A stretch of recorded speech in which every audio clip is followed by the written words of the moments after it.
Assalamu Walaikum. Hello friends, how are you? Welcome back to my another video.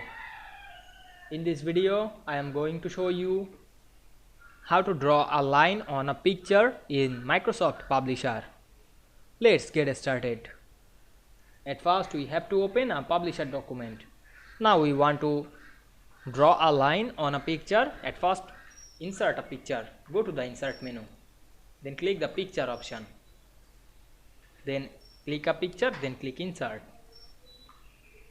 Now we want to draw a line on a picture. Click the picture, then go to the Insert menu, then click Shapes drop down menu and choose the Freeform Scribble shape. Then draw line or anything these pictures. Otherwise you can use the line shape. Go back again the Shape drop down menu and choose the line shape, then draw a line. You can change the color, click the line, go back the shape format menu, then click shape outline option, choose any color.